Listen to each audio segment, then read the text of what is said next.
अग्निपथ योजना पर बात करना बहुत जरूरी हो गया है। देश के 13 राज्यों में अग्निपथ स्कीम के खिलाफ प्रदर्शन जारी है। कहा जा रहा है कि अग्निपथ वो योजना है जो भविष्य की सेना तैयार करेगी। भारतीय सैन्य बल को दुनिया की सबसे ताकतवर सेना बनाएगी, लेकिन कैसे? ये सवाल जायज भी है। महज 6 महीने की ट्रेनिंग से एक आम नागरिक, एक आम नौजवान अग्निवीर कैसे बन जाएगा? क्या वो सरहद पर चीन और पाकिस्तान के हमले का मुंहतोड़ जवाब दे पाएगा? एक रेगुलर सैनिक से अग्निवीर कितने अलग होंगे? क्या उन्हें कोई स्पेशल ट्रेनिंग दी जाने वाली है? ये सारे सवाल बिल्कुल सही हैं। आज इस योजना को लेकर नौजवानों के मन में कई सारे प्रश्न होंगे और हमने उन्हीं में से कुछ सवालों का जवाब आज ढूंढने की कोशिश की है। देखें एक खास रिपोर्ट।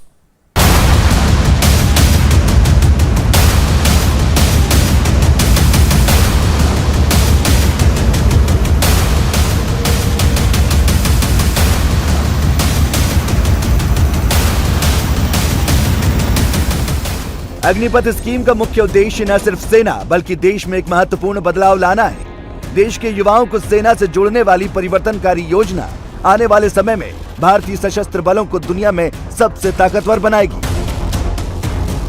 20 जून को अग्निपथ योजना के तहत भर्ती प्रक्रिया पर नोटिफिकेशन जारी हो जाएगा। वायुसेना में अग्निवीरों की भर्ती 24 जून से होने भी लगेगी और दिसंबर आते आते तीनों सेनाओं में भर्ती किए गए अग्निवीरों की ट्रेनिंग शुरू हो जाएगी।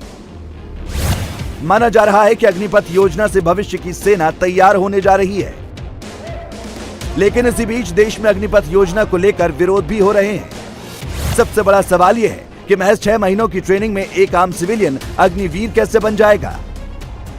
केंद्र सरकार पहले ही बता चुकी है कि अग्निवीरों की ट्रेनिंग क्वालिटी से कोई समझौता नहीं किया जाएगा। उनकी ट्रेनिंग की अवधि भले ही कम होगी, लेकिन एक रेगुलर जवान की तरह उन्हें भी दुश्मनों से लोहा लेने के गुर सिखाए जाएंगे। दरअसल सैन्य बलों में अग्निवीरों का चयन नॉन कमीशन ऑफिसर के पदों पर किया जाएगा, जिसके लिए अग्निवीरों को करीब 24 हफ्तों की ट्रेनिंग दी जाएगी और फिर उन्हें सीधे सेना में पोस्टिंग दे दी जाएगी। भारतीय सेना विश्व की तीसरी सबसे बड़ी और शक्तिशाली आर्मी है। भारतीय सैन्य बलों में लगभग 14 लाख सक्रिय कर्मी हैं, जिनकी शक्ति और शौर्य प्रदर्शन से हमारे सशस्त्र बल पूरे विश्व में प्रसिद्ध हैं। लेकिन इसके पीछे का मुख्य कारण है सैनिकों की सशक्त ट्रेनिंग। अब अग्निपथ योजना के अमल में आने के बाद देश के सैन्य बलों में बड़ी संख्या में अग्निवीरों की भर्ती होगी और उन्हें ऐसे ट्रेन किया जाएगा जिससे वे आसानी से दुश्मनों को धूल चटा सकें। जानकारी के मुताबिक सबसे पहले भर्ती किए गए नौजवानों को देश के अलग अलग हिस्सों में मौजूद सैन्य बलों की ट्रेनिंग सेंटर्स में भेजा जाएगा। भविष्य के अग्निवीरों की ट्रेनिंग करीब 24 हफ्तों की होगी। ट्रेनिंग कुल 2 प्रकार से दी जाएगी। पहली बेसिक ट्रेनिंग और दूसरी टेक्निकल ट्रेनिंग। 20 हफ्तों की बेसिक ट्रेनिंग में एक सिविलियन को पूरी तरह से फौज के अनुसार ढाल दिया जाएगा और बचे 4 हफ्तों में लड़कों को टेक्निकल ट्रेनिंग दी जाएगी। युवाओं को वो हर पहलू सिखाया जाएगा जिससे वे शारीरिक, मानसिक और स्वाभाविक रूप से मजबूत बने। भारतीय सेना की ट्रेनिंग का एक ही मोटो है, शांति काल में ज्यादा पसीना बहाने से युद्ध काल में कम खून बहाना पड़ता है। भविष्य के अग्निवीरों को भी कुछ इसी प्रकार से ट्रेन किया जाएगा जिससे वे आगे चलकर देश की रक्षा करने के काबिल बन सके। अग्निवीरों की बेसिक ट्रेनिंग कुछ ऐसी होगी जिसमें लगभग 60% फोकस उनके फिजिकल फिटनेस पर होगा। इसके बाद उन्हें ड्रिल ट्रेनिंग दी जाएगी। ड्रिल ही वो चीज है जो जवानों को रहन सहन, खान पान, पहनावा तथा डिसिप्लिन सिखाती है। फिजिकल फिटनेस ट्रेनिंग और ड्रिल ट्रेनिंग के बाद भविष्य के अग्निवीरों को वेपन ट्रेनिंग दी जाएगी, जिसमें उन्हें हथियारों के इस्तेमाल के बारे में बताया जाएगा। इंडियन आर्मी वेपन ट्रेनिंग का एक ही मोटो है, एक गोली एक दुश्मन, और इसी मोटो के साथ भारतीय सेना को हथियारों की ट्रेनिंग दी जाती है। इसमें हथियारों का रखरखाव और उसे चलाने के तरीके सिखाए जाते हैं। यही नहीं, अग्निवीरों को ट्रेनिंग में सैन्य बलों की संरचना, एडमिनिस्ट्रेटिव ड्यूटी और नक्शा पढ़ने के बारे में भी बताया जाएगा। महज 24 सप्ताह में एक सिविलियन को पूरी तरह से फौज के माहौल में डाल दिया जाएगा। 4 साल के बाद क्या होगा?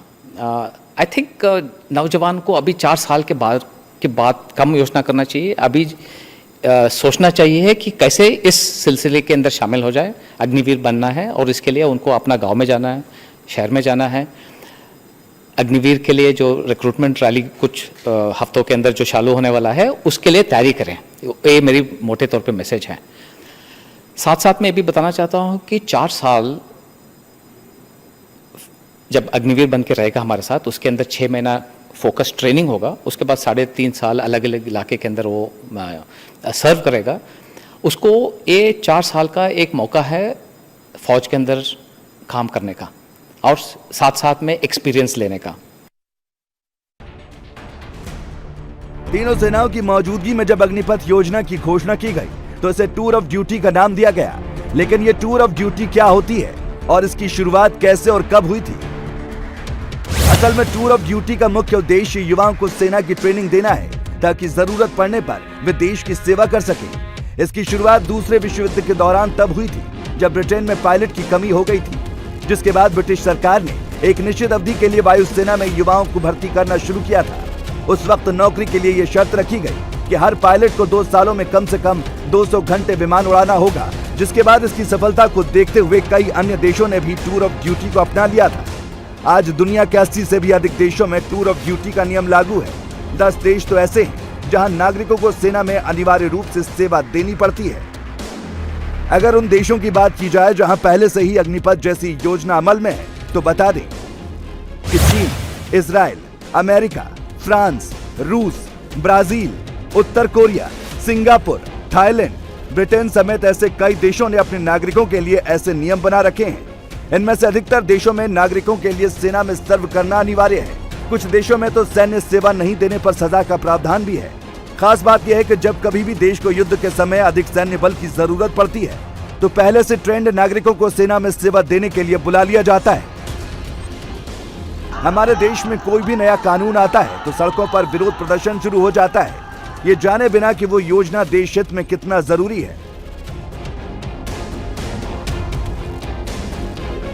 अग्निपथ योजना को लेकर एक और सवाल होगा आपके मन में कि आखिर एक रेगुलर जवान के मुकाबले अग्निवीरों को कैसी सुविधाएं मिलेंगी और ये सुविधाएं पहले से कितनी अलग होंगी।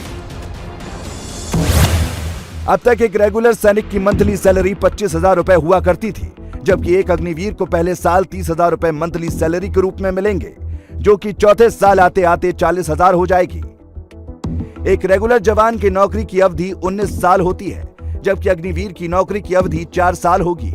रेगुलर जवान को आजीवन पेंशन मिलती है, हालांकि अग्निवीरों के लिए फिलहाल पेंशन की घोषणा नहीं की गई है। एक रेगुलर सैनिक को 20 लाख रुपए का इंश्योरेंस मिलता है, जबकि प्रत्येक अग्निवीर को 48 लाख रुपए का इंश्योरेंस मिलेगा।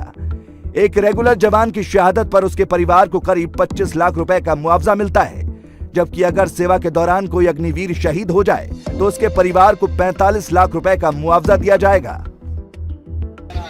इसके अलावा भी और कई चीजें हैं, जैसे पहले सेना में जवानों की भर्ती के लिए युवाओं को लंबी प्रक्रिया से गुजरना पड़ता था, लेकिन अग्निपथ स्कीम उन सभी लंबी और जटिल प्रक्रियाओं को खत्म कर देगा। ऐसे में ये भी जान लेते हैं कि अब सेना की भर्ती प्रक्रिया पहले से कितनी बदल जाएगी। फिलहाल भारतीय सेना में भर्ती प्रक्रिया काफी जटिल है। युवाओं को एक लंबी प्रोसेस से गुजरना पड़ता है। कुल 3 तरीकों से 10वीं और 12वीं पास युवाओं का सिलेक्शन होता है।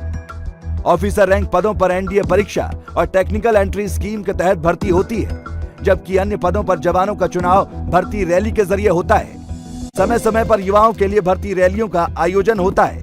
इसमें फिजिकल टेस्ट के आधार पर नौजवान शॉर्टलिस्ट होते हैं, लिखित परीक्षा पास करने पर उम्मीदवार चयनित किए जाते हैं। इसके साथ ही एसएससी और टेरिटोरियल आर्मी परीक्षा के जरिए भी सेना में भर्ती होती है। लेकिन अग्निपथ योजना आने के बाद ये सारी समस्याएं खत्म हो जाएंगी। अब सेना के पदों पर भर्ती के लिए होने वाली इन सभी परीक्षाओं की मान्यता नहीं रह जाएगी। अब युवाओं को सीधे अग्निपथ स्कीम के तहत सेना में शामिल किया जाएगा। अग्निवीरों को 10वीं के मार्क्स और फिटनेस के आधार पर सेना में शामिल किया जाएगा। 17 से 23 साल के बीच के उम्मीदवार आवेदन कर सकेंगे। आवेदन करने वाले युवाओं के 10वीं में कम से कम 50% नंबर रहने चाहिए। भर्ती होने वाले युवाओं को 6 महीने तक ट्रेनिंग दी जाएगी और उसके बाद 3.5 सालों तक ट्रेनिंग दी जाएगी। आज भारत में अग्निपथ योजना के आते ही विरोध प्रदर्शन शुरू हो गए हैं। सरकारी संपत्तियों को नुकसान पहुंचाया जा रहा है, लेकिन किसी ने यह भी जानने की कोशिश नहीं की कि आखिर ये स्कीम देश हित में कितना जरूरी है। आज जनरल बिपिन रावत हमारे बीच नहीं है, लेकिन एक वक्त उन्होंने खुद कहा था कि सेना में नौकरी को महज एक रोजगार का जरिया नहीं समझना चाहिए, और उनकी वो बात आज के समय में सबसे सटीक बैठती है। मैं आपको एक चेतावनी देना चाहूँगा कि ये गलतफहमी अपने दिमाग से दूर निकाल दीजिए। भारतीय सेना एक नौकरी का जरिया नहीं है। अगर आपने भारतीय सेना में शामिल होना है तो आपको शारीरिक और मानसिक रूप से हर तरीके से आपको मजबूती दिखानी है। आपका हौसला बुलंद होना चाहिए। आपको कठिन से कठिन समस्याओं का सामना करने के लिए आप में ताकत होनी चाहिए। जहां रास्ता नहीं निकल सकता वहां रास्ता ढूंढने की काबिलियत होनी चाहिए। तभी आप सही भारतीय सेना के जवान कहलाए जाएंगे। दरअसल अग्निपथ योजना की आधारशिला आज से सालों पहले रख दी गई थी। अगर आज बिपिन रावत जिंदा होते तो ये देख सबसे ज्यादा खुश वही होते। ये पीएम मोदी और जनरल बिपिन रावत की देश की सैन्य बलों को दुनिया में सबसे ताकतवर बनाने की वो प्लानिंग है जो अब साकार होने जा रही है। इंडिया टीवी हर वक्त हर जगह डाउनलोड करने के लिए सर्च करें India TV news Google play store या ऐप स्टोर पर।